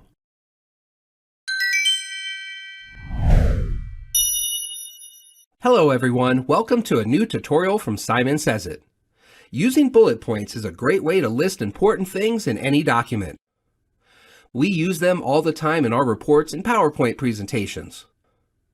But have you ever wondered how to add bullet points in Excel? Well, of course, it is possible and easy to insert bullet points in Excel. In this guide, I'll show you 5 easy ways to add bullet points in Excel. Let's dive in. First, let us see how to add bullet points using the Alt key. This is one of the easiest methods to insert a bullet point in Excel. But it only works if you have a separate numeric pad on your keyboard. To insert bullet points using the Alt key, select the cell where you want to insert the bullet point. Now, hold the Alt key and press 7 or 9. Once you leave the Alt key, the bullet appears. You can drag the fill handle to copy the bullet points to adjacent cells. In case you don't have a numeric keypad, you can add bullet points to the cells by using the Insert option. Select the cell you want to add a bullet point. Go to the Insert tab and click Symbols. The Symbol dialog box opens. Click the drop-down and search for the bullet point. Select the bullet point and click on Insert. Another method of adding bullet points is by using the CHAR function. Select the cell you want to add bullets to. Use the formula in the destination cell or the formula bar and press Enter. This inserts the bullet points in the cells. You can drag the fill handle of the cell to add bullets to the other cells. You can also use the custom formatting of the cell to add bullet points. To add a custom format, select a cell or a group of cells. Right-click on the cells and select Format Cells. This opens up a dialog box. Under Number, select Custom. In the type bar, type. You can add the bullet point in the type bar by copying the bullet or Alt+7 method. Click OK. The text you add in the formatted cells will have bullet points. If you want to add bullet points to any other cells, right-click on the cell. Go to Format Cells. Under Custom, select Format and click OK. If all this seems too much work for you, you can just copy and paste the list or bullets from other Microsoft Word documents or PowerPoint presentations. You can just copy the bullet points or can copy the whole list. Double-click a cell to enter edit mode and paste the copied list. You can see the list populating a single cell with bullet points. That is all, folks. In this video, we saw 5 easy ways to insert bullet points in Excel. You can use the Alt key, Insert tab, or custom formatting to insert bullet points in Excel. Choose the method which suits you best and saves time. If you have any queries, please leave your thoughts in the comment section below. We are always happy to help you. Thank you. Hello everyone, welcome to a new tutorial from Simon Says It. In this video, I will show you how to make a pie chart in Excel. Nonverbal representations are an amazing and innovative way to educate people on very intricate details. There are a variety of nonverbal presentations to present data. Among them, the most popular form of nonverbal cues is the pie chart. Let us see how to create a pie chart. First, select the data you are using for the pie chart. Go to Insert under Charts. Select the Pie Chart option. You can choose between different pie charts from the drop-down. Click on the pie chart of your choice. The chart gets added in the center of the sheet. We have successfully created a pie chart in Excel. Creating a pie chart in Excel is so simple. You can now easily portray complex numeric data in an easily understandable form. You can move or resize the chart and place it wherever you want. Additionally, you can also give an in-depth representation of any segment. Simply click on the chart. Select the area you want to highlight, and drag the area a little out to the pie chart. Now let us see how to customize the pie chart. Excel offers you the liberty to customize your pie chart to your preferences. You can change the colors, font, style, and fields to your liking. You can customize the pie chart by directly clicking on it. This shows 3 icons towards the right of the chart. They provide important options to customize your pie chart. The first option is called Chart Elements. This helps you customize the text in the chart. You can change the position of the chart title, add or change the position of the labels, or choose to position the legends to appear. There is an option called More Options. Clicking this opens up a Format Chart Title pop-up which provides you in-depth additional customizing options to the chart. The second element is the Style and Color options. This helps you change the background layout of the pie chart. You can also customize the color of the areas within the pie chart. Customizing the colors and backgrounds helps in providing an appealing look to the chart and makes it easier to present them. The final element to customize your pie chart is the Filter option. This helps you choose which elements to show on the pie chart. That is all, folks. In this video, we saw how to make a pie chart in Excel. We also showed you how to customize it based on your preferences. If you have any queries, please leave your thoughts in the comment section below. We are always happy to help you. Thank you. Simon Says subscribe and click on the bell icon to receive notifications. Hello everyone, welcome to a new tutorial from Simon Says It. The Excel Freeze Rows feature is one of the most important tools to manage how your spreadsheet appears when you are working on it. Its main objective is to freeze a row or a set of rows in view so that you can easily view different parts of the spreadsheet at the same time. In this video, I'll show you 4 easy ways to freeze rows in Excel. First, let us see how to freeze a row in Excel. Scroll up or down until you see the desired row appears at the top of your screen. Go to the View tab and click on the Freeze Panes drop-down menu. Under the drop-down, choose Freeze Top Row. This will freeze the topmost visible row of the spreadsheet. The procedure to freeze columns is the same as freezing the row. To freeze a column, scroll left and right until the desired column appears first at the left of the screen. Now click on the Freeze First Column option from the drop-down list. This will freeze the first visible column of the spreadsheet. Additionally, you can also freeze panes in your spreadsheet. To freeze panes in your Excel sheet, select a cell. Then navigate to View from the Freeze Pane drop-down and click on Freeze Panes. The pane freezes to the left and above the cell. Now that we have seen how to freeze rows and columns in Excel, let us see how to unfreeze them. In case you want to unfreeze any frozen column or row, just go to the View tab. Then click on the Freeze Panes and click on Unfreeze Panes option. This will unfreeze all locked rows and columns, and your spreadsheet will be back to its original state. That's all, folks. Freezing panes, rows, and columns and unfreezing them is so simple. Hope you liked it. Suppose you have any queries, feel free to leave them in the comments section below. We are always happy to help you. Thank you. Hello everyone, welcome to a new tutorial from Simon Says It. In this video, I'll show you how to convert Excel to Word using 2 easy methods. In some cases, the Excel document may not be compatible with other software, or you might need to update or override any data. In such cases, you will have to convert an Excel file to a Word file. Let us jump right into the video without further ado. First, let us see how to convert an Excel to Word using the copy and paste method. This is an easy and simple way to convert an Excel file to a Word file. That is by copying contents from the Excel file and pasting it into a Word file. First, select the content to copy. Then, right-click the selected content and click on Copy. Or, you can use the keyboard shortcut Ctrl+C to copy the contents. The copied content appears with a moving dots animation. Now, open an empty or existing Word document. Right-click on the destination and click on Paste.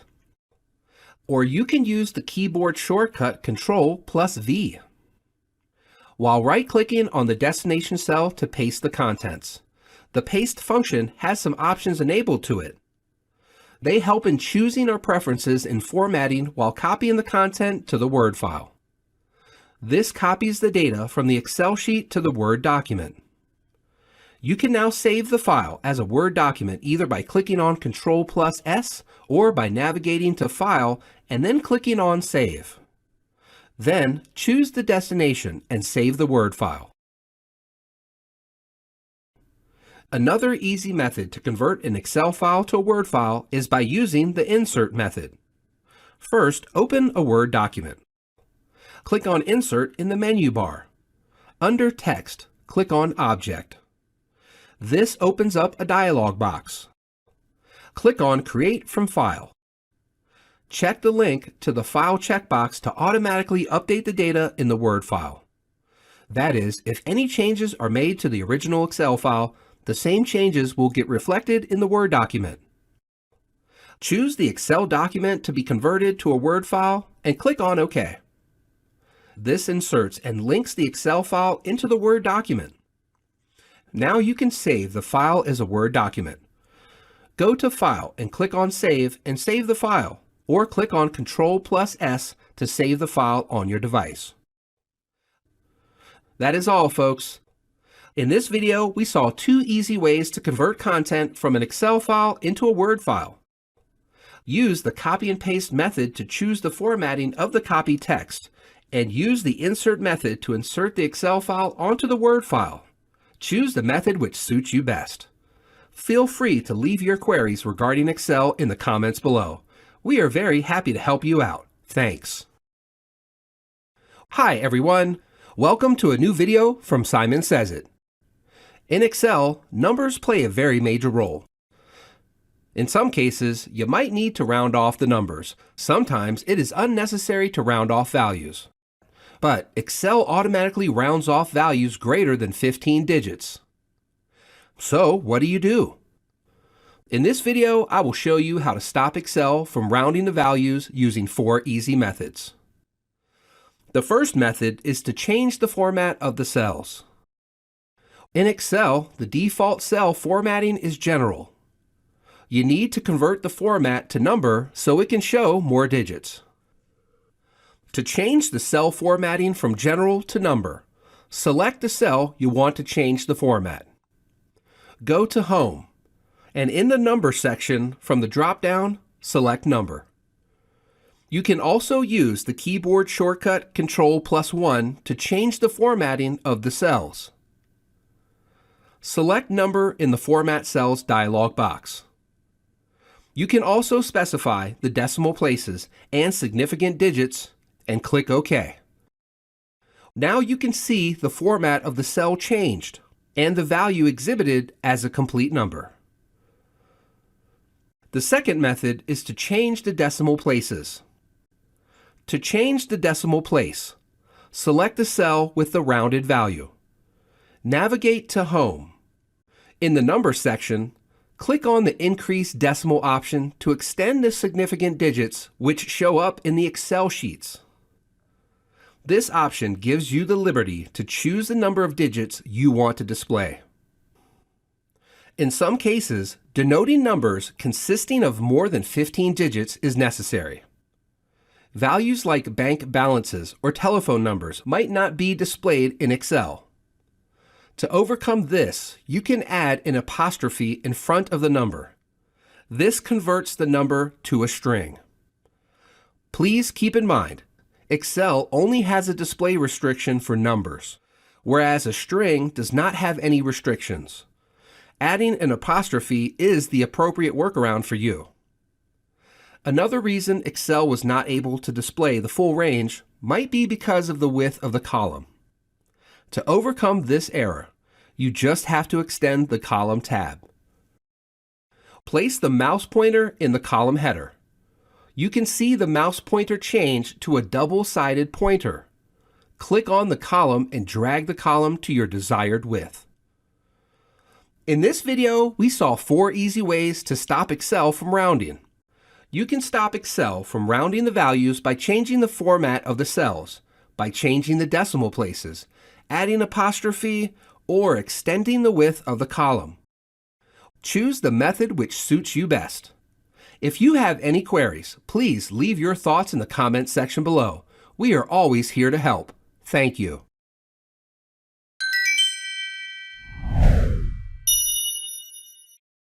Hello everyone, welcome to a new tutorial from Simon Says It. In this video, I will show you how to calculate subtotal in Excel. Subtotal is a function in Excel that helps you to calculate the average, sum, product, and other functions for the elements in the table. In this article, I will show you how to use the subtotal function in Excel in 2 methods. First, let us see how to use the subtotal function from the main menu. Select the cells of the table. Right-click and select Sort. You can select ascending or descending depending on your preference. Once the changed values are grouped together, we can now calculate the subtotal. Navigate to Data. Under Outline, click on Subtotal. This opens up a new subtotal dialog box. In the At Each Change In drop-down, select the option which you have grouped together or categorized in the rows. This is where the subtotal function performs on similar data. The second option is the Use function. We know that the subtotal function houses a variety of operations like sum, count, average, product, etc. You can choose your preferred operation from the dropdown. Finally, in the Add Subtotal to dropdown, select the column you want to function the act on. Now click OK. This gives you the subtotal and the grand total for the selected value. While projecting data, you might not want an extensive report containing all the elements. In such cases, you can use the 1, 2, 3 buttons or plus/minus symbols to show or hide the data. Another way to arrive at subtotal in Excel is by using a formula. Enter the formula in the destination cell. Once you enter the formula, Excel automatically shows the suggestions for the operations that you want to perform on the data. From the dropdown, double-click or select the preferred function and press the Tab key. This adds the function argument you want to perform on the data. While entering the operating parameter for the subtotal formula, you might wonder why there are two sets of operations with the same name. The first set of operations, 1 through 11, is used to calculate the values presented in the table even if they're visible or hidden. The second set of operations, 101 through 111, is used to calculate any visible values. They ignore the values that have been hidden manually. Now for the range argument. You can either enter the range or select the range and it will get populated. Press Enter. This gives you the subtotal of the data in the table. That is all, everyone. In this video, we saw how to calculate subtotal in Excel using two easy methods. If you have any queries, please leave your thoughts in the comments section below. We are always here to help you. Thank you. Hello everyone, welcome to a new tutorial from Simon Says It. In this video, I will show you how to create a slicer in Excel. Excel is usually preferred for its ability to store and access large amounts of information. To improve user friendliness, Excel has a lot of options and functions available to help the users search, find, or retrieve data. One among them is the Excel Slicer option. Excel Slicer works like a filter, helping sort out information from pivot tables and Excel tables. They help filter out and point out the required information from the large repository of data and present them in an easy-to-read and appealing format. In this guide, I will show you how to create a slicer in Excel and how they work. There are two ways to create an Excel slicer. One from the pivot table and the other from Excel table. First, let us see how to create an Excel slicer from a pivot table. When you have a pivot table in Excel, you can create the Excel slicer using the Pivot Table Analyze option. Under Filter, click on Insert Slicer. This opens up an Insert Slicers dialog box. In the dialog box, select the elements to create slices of. You can choose one or more slices. Click OK. This creates the slices. Now, you can sort the required data from the large repository of data easily. Second, let us see how to create an Excel slicer from an Excel table. To create a slice from an Excel table, go to the Insert menu. Under Filters, click on Slicer. You can also select the Insert Slicer from the Table Design menu under the Tools section. This opens up an Insert Slicers dialog box. Select the elements you want to create slices for. You can also select multiple parameters while slicing elements from the table.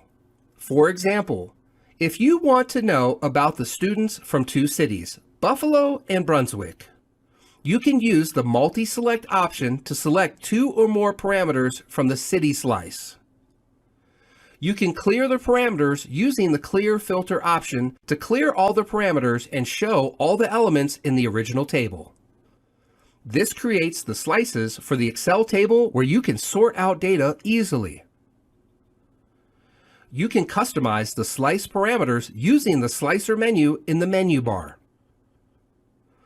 Slicers in Excel are a great way to retrieve important information from a large set of data, resulting in lesser manual work and providing maximum efficiency. In this video, we have seen how to create an Excel slicer and how they work. Use them in the right places to ease your effort and make the data more presentable.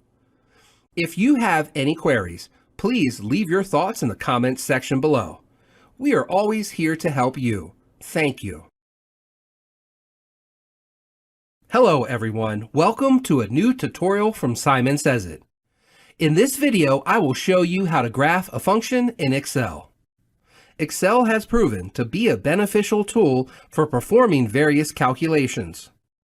In addition to calculating the values, Excel also has the ability to provide a relationship between the input and output values in the form of graphs and charts. In this video, I will show you how to use a function and graph a function in Excel using two easy ways. Let's dive into it.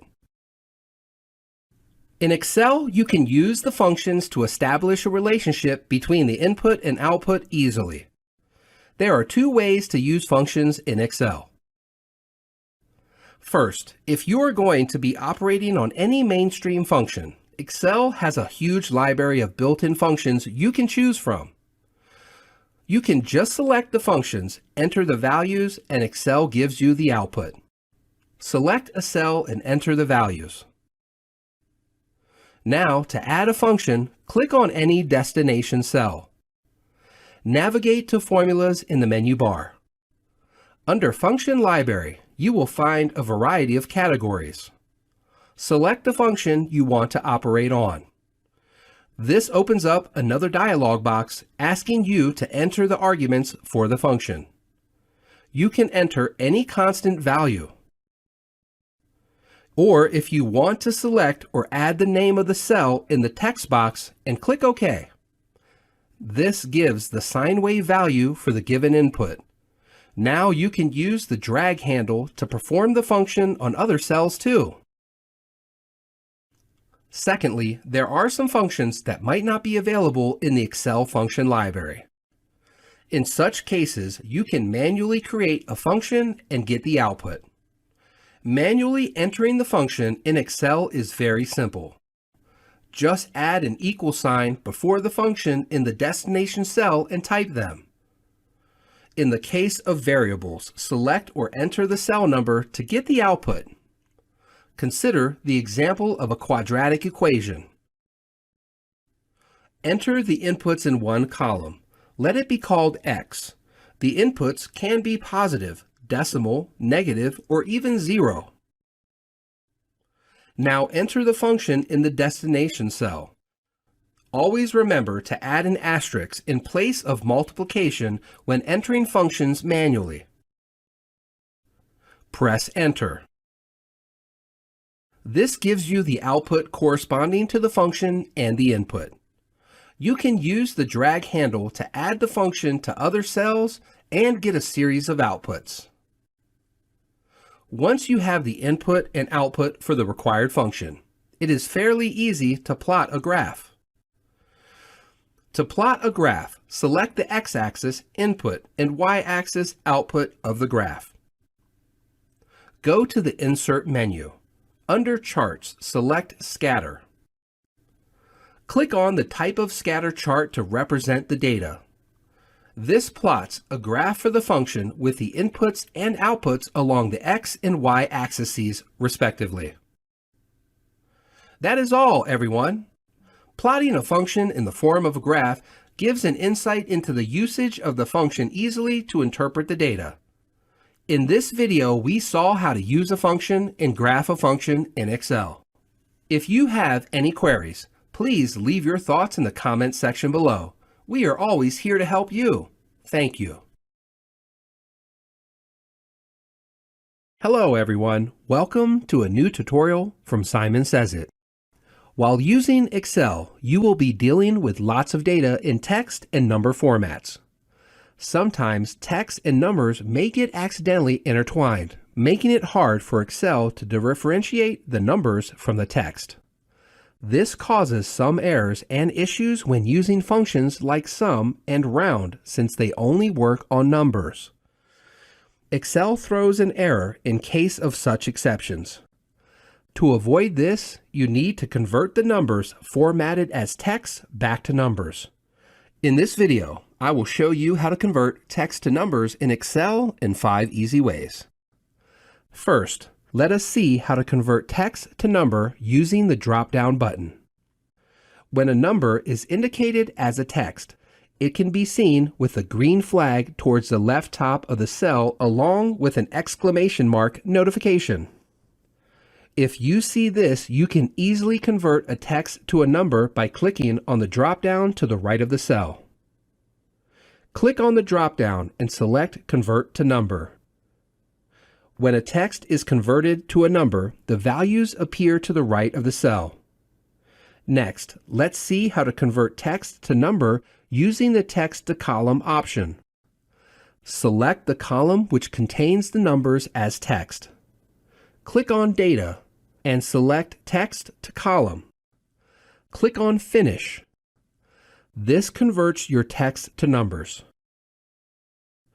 Another easy method to convert text to numbers is by using the Paste option. Enter 1 in any of the cells.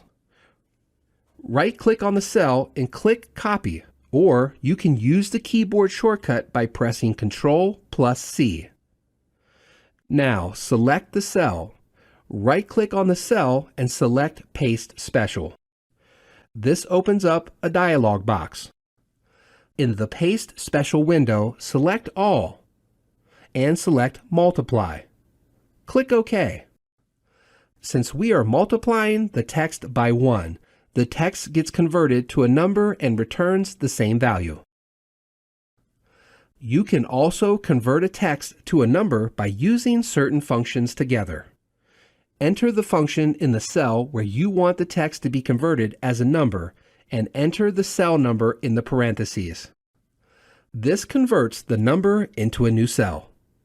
You can use the drag handle to apply the function to other cells. Now once they are converted, you can copy the formatted numbers and paste them to their dedicated places by clicking on Paste Special and selecting Values. By using mathematical operations on a text, you can convert text to numbers. You can operate with 0 while adding and operate with 1 while multiplying or dividing. To convert a text to a number using arithmetic operations, enter the arithmetic operation in the destination cell. For example, to convert the text to a number, multiplying any value by 1 gives the same value. This way, the values get converted from text to numbers. Knowing how to convert text to numbers in Excel is essential for using some functions in Excel. Hope you learned how to convert text to numbers in Excel in 5 easy ways. Please leave your thoughts or queries in the comments section below. We are always happy to help you. Thank you. Hello everyone, welcome to a new tutorial from Simon Says It. Copying and pasting data are 2 commonly used operations while working on any application. Copying data eliminates the need to create or enter the data again manually. In Excel, you can copy data between cells, sheets, and even workbooks. However, when working on large data, you might only need to copy data that is visible or that has been filtered. In this video, I will show you how to copy visible cells only in Excel using 3 easy methods. One way to copy visible cells only in Excel is by using the Go To Special option from the Home menu. To copy only the visible cells, select the cells you want to copy. Navigate to Home. Under Editing, click on the drop-down from Find and Select. Select the Go To Special option from the drop-down. This opens up a Go To Special dialog box. From the dialog box, select Visible Cells Only and click OK. This option only copies the cells that are visible and ignores any hidden or filtered cells. If you look closely at the cells, you can see the cells are separated by a fine gray line. This denotes that any operation made will pertain only to the visible cells. Now, as usual, you can copy the cells. You can either right-click on the cells and select copy or use the keyboard shortcut Ctrl+C. You can see the selected cells appearing with the moving dots animation. Select the destination cells and paste the copied data. You can either right-click on the cell and select paste or use any of the paste options, or you can use the keyboard shortcut Ctrl+V. This is another easy way to copy visible cells in Excel. This method will be most useful if you have to deal with more filters and values. You can easily toggle this option to copy visible cells whenever you want. To enable the Visible Cells Only option in the Quick Access toolbar, open your Excel spreadsheet. Click on the small drop-down towards the top right of the menu pane called Ribbon Display option. You can access this drop-down from any main menu option. From the drop-down, click on Show Quick Access Toolbar. This shows another toolbar below the main menu pane. Click on the drop-down on the left of the Quick Access toolbar and click on More Commands. This opens up an Excel Options dialog box. Under Choose Commands from drop-down, click on All Commands. This shows all the options to add to the Quick Access toolbar. It'd be easier to find select visible cells since the buttons are arranged alphabetically.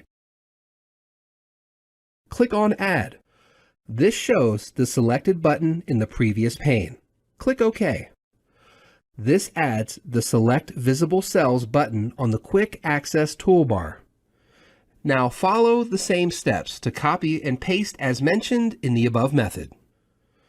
To copy the visible cells, first select the cells.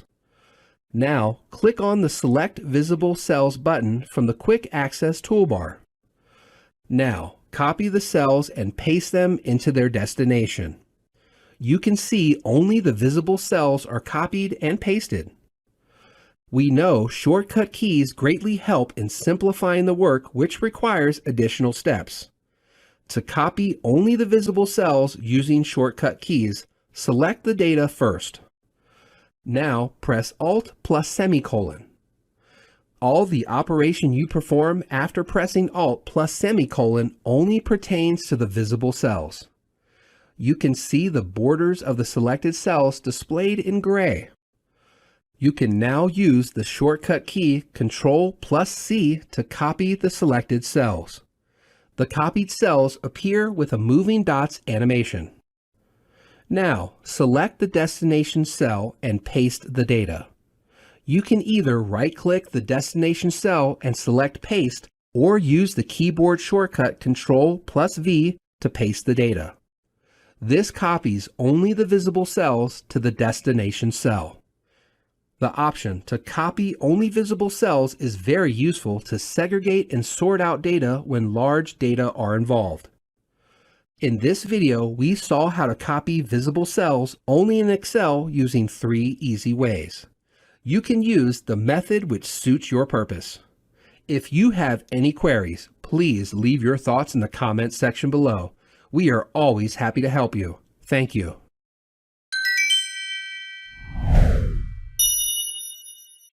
Hello everyone, welcome to a new tutorial from Simon Says It. Sometimes more than one chart or a combination of data in a single area might be needed to depict the data in the most effective way. In such case, we can use the secondary axis to represent 2 various data points in a single chart. In this video, I will show you how to add a secondary axis in Excel. This is an easy method to create a graph or chart with data from different units. Depending on your selected data, Excel offers you suggestions of charts to plot the data. To plot the data in the form of a graph, first select the data. Navigate to Insert. Under Charts, click on Recommended Charts. Depending on the data you selected, Excel offers you recommendations of charts. Select one that suits your purpose best. Clicking on Recommended Charts opens up an Insert Chart dialog box. Click on your preferred choice of the chart and the description of the chart appears with its use cases. Click OK. The chart gets populated in the middle of the Excel sheet. Once the chart is populated, you can now customize the chart to your liking. Now let us see another method to add a secondary axis in Excel manually. First, select the necessary data. Navigate to Insert. Under Charts, select any of the charts you want to use to represent the data. Once you click on the chart, it populates in the center of the screen. From the chart, you can see, along with the sales made, the profit is also plotted with the same scale. In case the data is too small to select, click on the larger data and press the Tab key. To right-click on the secondary data, hover the mouse over the data. Then the mouse turns into a four-sided pointer. Now right-click and select the Format Data Series option. This opens up the Format pane on the right side of the sheet. In the Format pane, under Series Options, select Secondary Axis.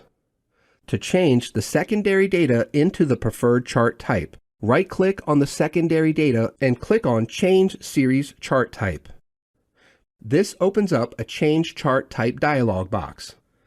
This dialog box provides a variety of options that enables you to create, customize, and combine any chart independently. To change the chart type of the secondary axis, click on the drop-down from Series 2. This shows you different types of charts to choose from. Select the one which is most preferred. Click OK. This adds the necessary secondary access to the existing chart. That is all, everyone. In this video, we saw how to add secondary access in Excel in two ways. You can choose any method which suits your purpose. Hope you liked it. Suppose you have any queries, feel free to leave them in the comment section below. We are always happy to help you. Thank you. Hello everyone, welcome to a new tutorial from Simon Says It. In Excel, we need to select cells to perform certain operations or to use functions. In those cases, we either select whole rows, columns, individual cells, or a group of cells. What would you do if the cells are far from each other and you need to select them? In this video, I will show you 5 ways to select non-adjacent cells in Excel. Let's start with using the Control key to select the cells. Holding the Control key and selecting the cells is one of the best ways to select non-adjacent cells in Excel, and this approach is pretty straightforward. By pressing and holding the Control key, select the cells you want to select. You can either click on each cell or use the mouse to drag to select a range of cells. Once you have selected all necessary cells, leave the Control key. In some cases, you might have to use only the keyboard and perform certain operations. When confronted with that situation, you can use the function keys to select the non-adjacent cells. To select the non-adjacent cells using function keys, click on any cell to act as an active cell.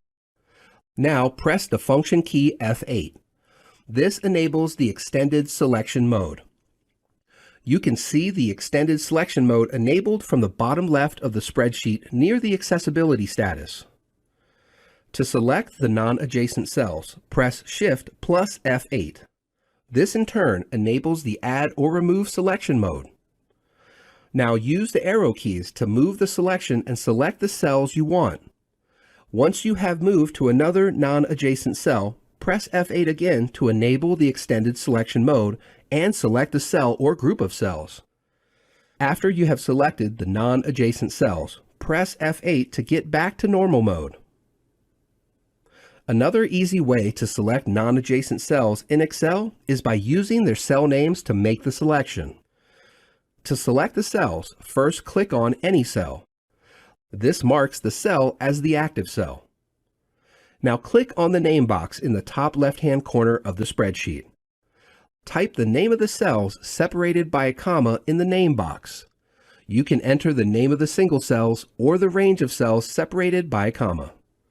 press Enter. This selects all the non-adjacent cells in the spreadsheet. Another way to select non-adjacent cells is by using the Go To option. This way of selecting non-adjacent cells is similar to selecting cells using the name box option. To select non-adjacent cells using the Go To option, navigate to Home. Under Editing, click on the drop-down from Find and Select and click on Go To. Or use the keyboard shortcut Ctrl+H. This opens up a Go To dialog box. Enter the name of the cells or a range of cells separated by a comma and click on OK. This selects the non-adjacent cells in the Excel spreadsheet. There is another special case to select non-adjacent cells in Excel. However, this method can be used if the content of the cells is similar. To find cells with similar values, navigate to Home. Under Editing, click on the drop-down from Find and Select and click on Find. Or you can use the keyboard shortcut Ctrl+F. This opens up a Find and Replace dialog box. Click Find and enter the value you want to locate. Click on Find All. This shows the location and description of the cells with the specific value. Click on Ctrl+A to select all the cells with similar values. Now, either click on Close or the X button to close the Find and Replace dialog box and keep all the selected cells. In this video, we saw how to select non-adjacent cells in Excel using 5 methods. You can choose any method which suits your purpose. Hope you liked it. If you have any queries, feel free to leave them in the comments section below. If you're not a subscriber, click down below to subscribe so you get notified about similar videos we upload. To see the full course that this video came from, click over there. And click over there to see more videos from Simon Says It.